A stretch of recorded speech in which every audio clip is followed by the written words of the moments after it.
Hey, good afternoon, guys. Jeff Hansen here, aka the Silver Fox, and with TBYE, the best you ever. This is where, if you're new here, this is where we give you tips and strategies on becoming the best you have ever been.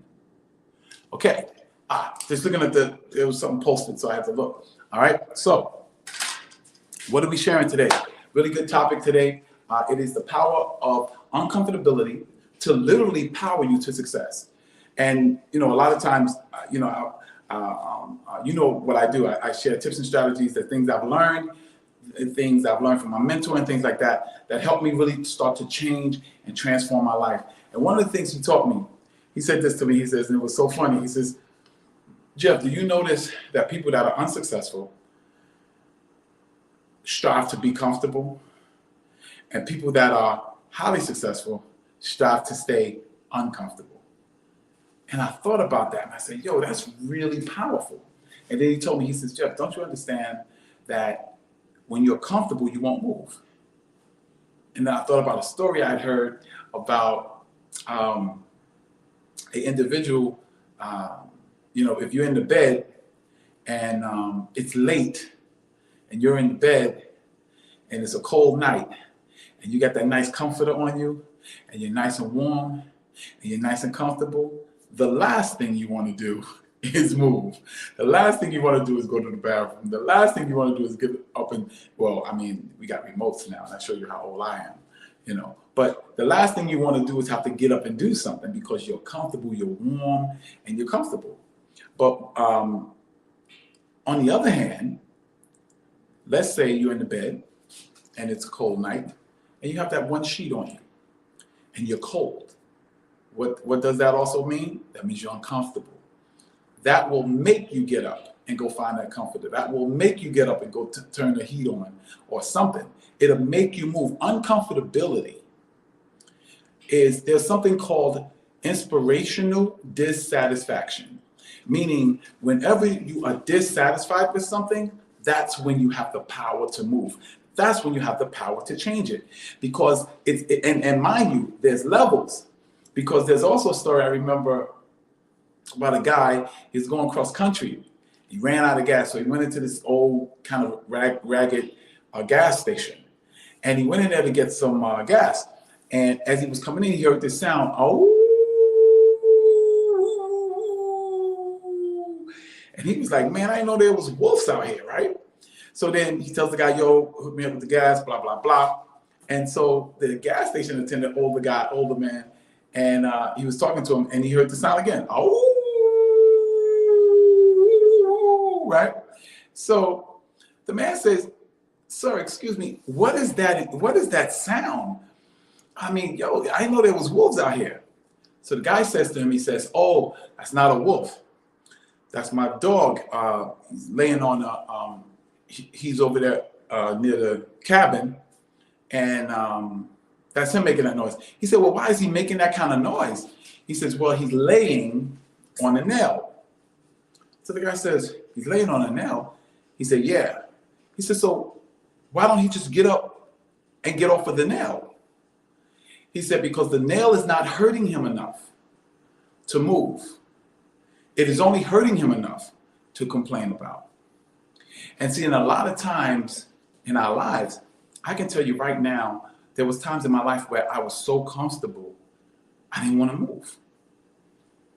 And there was no inspiration for me to move. There was no reason for me. I was comfortable. I was eating meals and I was doing what I remember in the shelter, they had a program where they put some of the homeless people up in the YMCA. And the YMCA has very, nice rooms if you're coming from a shelter, right? And I was in that room, man, and the carpeted floor, and it was a nice warm room, and I had a colored TV. It was like a hotel room. Man, I didn't want to leave, even though I was not where I wanted to be. I didn't want to leave because I was comfortable. And a lot of times when I talk to people and they say, man, you're driven and this, that, and the other, but I'm kind of good with where I am. And what they're saying is that they're comfortable. And see, comfortability, the opposite of success is never failure. The opposite of success is uncomfortability. Because if you think about it, failure is a type of uncomfortability. And when you fail a test, it makes you study harder. You don't learn much from a test you pass. You learn more when you fail that test. And then you say, okay, I got to get better. So now you go get a tutor or you study harder. Well, the same thing in success. Let's talk about even from a fitness standpoint. From a fitness standpoint, guess what? Until you look in the mirror and you can't stand how you look or how you feel, or the doctor tells you, give you some bad news, there's not enough uncomfortability in your life to make you move or to stay consistent with a commitment that you're making to yourself. And I'm going to tell you that the power of uncomfortability, what it does is it takes that comfortability and kicks it right out the door. It makes you get up and do something because I can't take this anymore. You be in that relationship, it gets to a point where I can't take this anymore. That woman that's being beaten or whatever. There's times where she dealt with it, but it got to a point where, I deserve better than this. So then what happens? She starts taking steps to changing her situation. Uncomfortability is the key that will give you enough ammunition, enough power to move out from where you are toward where you want to be. One of the other episodes I was talking about vision boards. That's what vision boards do. You know why people don't like to dream? Because that dream is a reminder of where they could be, what they could be doing, the life they could be living, the woman or the man they could be dating or marrying. And that's why they'll take it down. I can tell you right now, everyone, my clients, when I train them, I tell them you got to put up a vision board, a health and fitness vision board. Put it on your phone. So every time someone calls you, I want you to be reminded of your goal. Put it on your phone. I want you to be reminded that you're committed to this. I want you to be reminded of what you could look like, where you could be walking, the beaches you're on, and you're not ashamed of how you look. And in the beginning, they'll do it. And then sometimes, they'll quit the program or whatever, and I'll see them months later. The first thing I ask them is, guess what? Show me your phone, especially if they've not stopped working out, stop training. And they look at me and they go, no, I moved the picture. I said, I know you did. Because if that picture was still there, it will cause too much irritation to your comfortability. See, you have to constantly irritate your comfortability if you want to keep moving. Goals, dreams, visions, those things get you uncomfortable with the status quo. You won't stay in that position long if you're constantly being reminded, man, what could I have? Man, how much muscle could I have? Could I have that six pack? Man, if I ate vegan, it would help me from a health standpoint. Man, I could have married that girl. You know what I'm saying? Because uncomfortability is the key to your success. And in uncomfortability, it has the power to inspire you because it creates a sense of dissatisfaction. There's a term I want you to remember. It's called inspirational dissatisfaction, meaning that there is a degree of inspiration that comes from dissatisfaction. When you are not happy with where you are, when you are not happy with who you are, when you're not happy with the money you're making or the car you're driving or the house you live in or the life you're living, that's when you'll move. And the key with it is not just to take it, I'm okay. Like when I was homeless, so as soon as I got a room, I got comfortable again. No. The key is to not only bring in dissatisfaction in your life, but then to feed that fire and make it till it gets so it's so irritable and aggravating that you gotta make a move. You no longer can stay the same. This relationship has to get better. It's either got to get better or I got to get rid of it. This job is going to have to give me a raise so I can make more money or give me better benefits or promote me or something, or I'm going to have to go find another job. And I'm going to tell you something. The more you put that vision, that dream, that goal in front of you, the more irritated you become, the more aggravated you become, to the point where you get sick and tired of being sick and tired. And that's when you'll make a change. No one's going to have to encourage you to go to the gym. When someone, I'm going to tell you something. One of the things, and I oftentimes don't tell people this story, but I'll tell you. I remember I was working in a hospital in Brooklyn, and a girl I really liked her. She said, we went out for lunch or whatever. I said, and she said, you're a nice looking guy, man. And you're nice too. But man, she said, your butt is flat. You got no butt. It looks like a wall with a line down the middle. I was like, oh no. And I was like, wow. Because first of all, I was young and dumb. I didn't know that women look at your butt or your legs. And real talk. So I said, now here's me. Now, first of all, what did that statement do in my life? It made me uncomfortable with what I looked like. It made me uncomfortable with my appearance. And then you know what it did? I went and studied.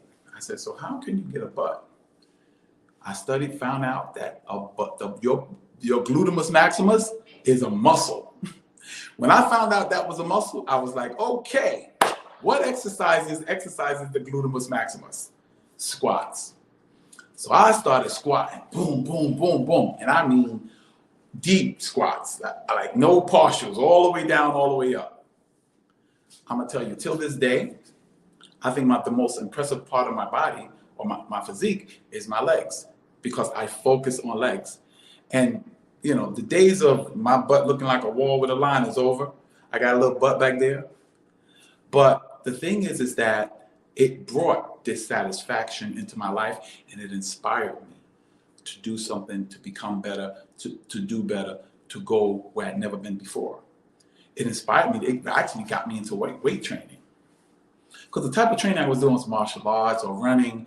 That don't build no butt. But when you squat in heavy weight, that builds you a butt. You're going to get you a butt now. Butt and legs. See, uncomfortability will power you to make a change.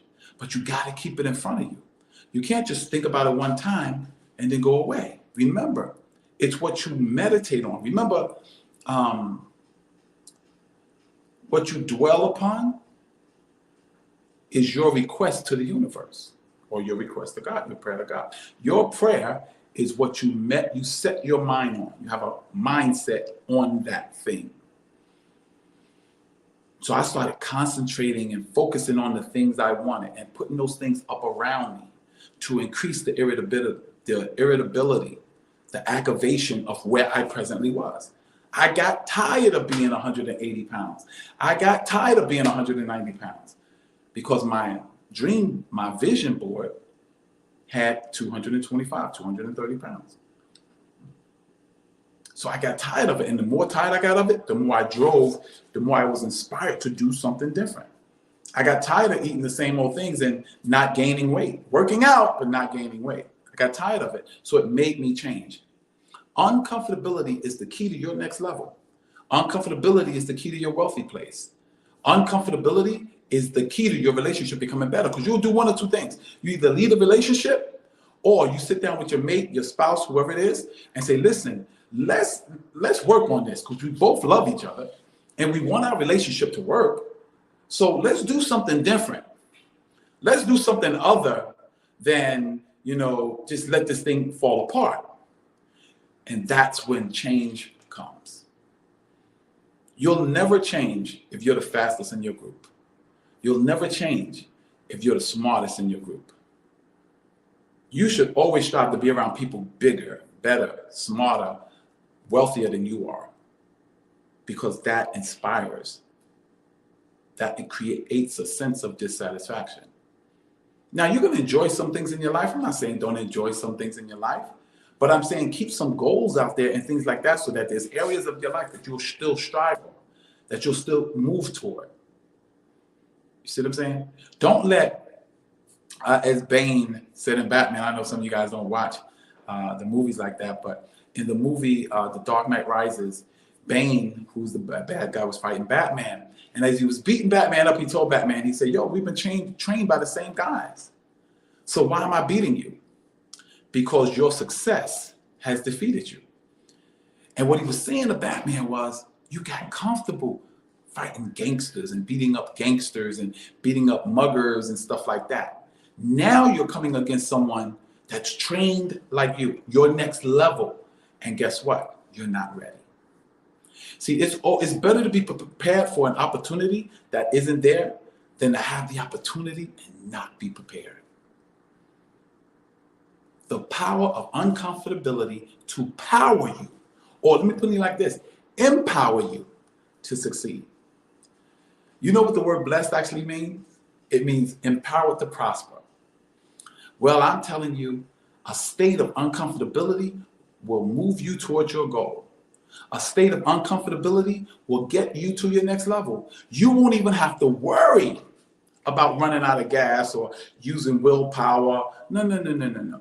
Because every time, just like that dog, you don't want to be that dog constantly complaining about your situation, constantly complaining about your health and fitness, constantly complaining about your weight, constantly complaining about your relationship or the money you make or the job you have or the place you live. No. Why keep complaining? Why not get up off the nail and go lay somewhere else? Why not find something that's going to satisfy you a little bit? And then set a goal to go even beyond that. See the difference with the average basketball player and a Michael Jordan is that Jordan always shot for more. If he got you down by 10 points, he wanted to beat you by 20. If he beat you by 20, he wanted to beat you by 30. If he beat you by 30, he wanted to beat you by 50. That's why he's the GOAT. That's why he's the greatest ever. And I know some people may disagree, LeBron James, Kobe Bryant. That's all well and good. I have my opinion, you have yours. Hey, I respect that. But the fact is that when you strive to be better, what's going to keep you moving in that direction is the degree of uncomfortability that will create the aspect of inspirational dissatisfaction. You become inspired because you're dissatisfied. And uncomfortability will move you toward your goals and your dreams and your desires. It will make you make some different decisions, make you choose differently, because you'll get sick and tired of being sick and tired and being sick and tired. And how does that make you better? Because anything that pushes you towards your goals and your dreams, anything that pushes you towards your aspirations, anything that pushes you to bring that vision into fruition, anything that pushes you to exercise personal development and become a better you, that is inspirational dissatisfaction. So that is the source and the key to the power of uncomfortability. Use your power to create uncomfortability in your life, whether it's through vision boards, whether it's through walking in wealthy neighborhoods, whether it's through going test driving cars that you can't afford right now. And when you create enough uncomfortability, trust me, the universe will provide resources and people and places and things that will build, that will open up doors for you, for you to have those very things that you've come to desire, those things that you've come to want. Ladies and gents, we've been doing this for about 20 minutes.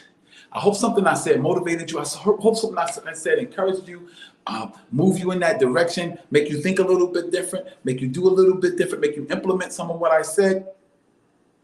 And remember, if there's something I said that brought some value to your life, something I said that was worth something to you, change your life for the better, please like and subscribe. Now, of course, if you're watching it on YouTube, like and subscribe. If you're watching it on 365 Days of Fitness Challenge, my Facebook group, or any of my groups, wherever you're watching this at, like and subscribe it, give a comment. I hope something I said encouraged you. I hope something I said motivated you. I hope something I said made you uncomfortable so that you'll do something different, because we understand that if we give you tips and strategies on becoming the best you ever, we know that the best you ever will create your best life ever. This is Jeff Hansen, aka the Silver Fox, and I'm just excited about 2022. I'm excited about you. I'm excited about you going from you 1.0 to you 2.0. God bless you, and may heaven smile upon you.